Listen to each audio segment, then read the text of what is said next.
بصیرت پر آپ دیکھ رہے ہیں سیرت النبی صلی اللہ علیہ وسلم۔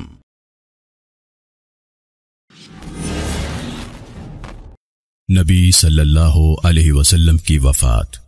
میرے ماں باپ آپ پر قربان۔ چاشت کے وقت پیر کے دن 12 ربیع الاول سن 11 ہجری کو نبی صلی اللہ علیہ وسلم کا مرض بڑھ گیا اور آپ صلی اللہ علیہ وسلم پر شدید کرب و مشقت چھا گئی۔ فاطمہ رضی اللہ تعالیٰ عنہ نے کہا، ہائے ابا جان کی تکلیف۔ آپ صلی اللہ علیہ وسلم نے فرمایا، آج کے بعد تمہارے ابا پر کوئی تکلیف آنے والی نہیں۔ تمہارے ابا کو وہ چیز پیش آئی ہے جس سے کسی کو چھٹکارا نہیں۔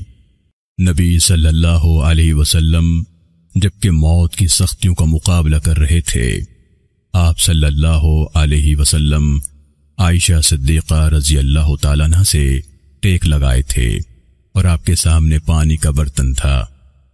نبی صلی اللہ علیہ وسلم اپنے دونوں ہاتھ پانی میں ڈالتے اور انہیں اپنے چہرے پر پھیرتے اور فرماتے، لا الہ الا اللہ۔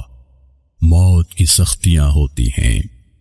پھر آپ صلی اللہ علیہ وسلم نے اپنا ہاتھ اٹھایا اور کہنے لگے، رفیق اعلیٰ کے ساتھ۔ پھر آپ صلی اللہ علیہ وسلم کی روح قبض ہو گئی اور ہاتھ جھک گیا۔ ایک روایت میں عائشہ صدیقہ رضی اللہ تعالیٰ عنہ کہتی ہیں، میں نے نبی صلی اللہ علیہ وسلم کو اپنے سینے سے لگا رکھا تھا۔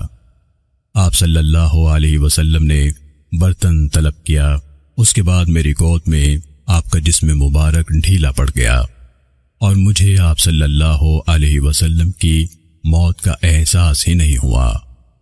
امام احمد کی روایت میں حضرت عائشہ صدیقہ رضی اللہ تعالیٰ عنہ کہتی ہیں کہ نبی صلی اللہ علیہ وسلم کا سر مبارک میرے کندھے پر تھا کہ اچانک آپ صلی اللہ علیہ وسلم کا سر مبارک میرے سر کی جانب جھک گیا تو میں نے گمان کیا کہ آپ بے ہوش ہو گئے ہیں۔ ایک دوسری روایت میں ہے کہ جس میں عائشہ صدیقہ رضی اللہ تعالیٰ عنہ کہتی ہیں کہ نبی صلی اللہ علیہ وسلم کا انتقال اس حال میں ہوا کہ آپ صلی اللہ علیہ وسلم کا سر مبارک میری گردن اور سینے کے درمیان تھا۔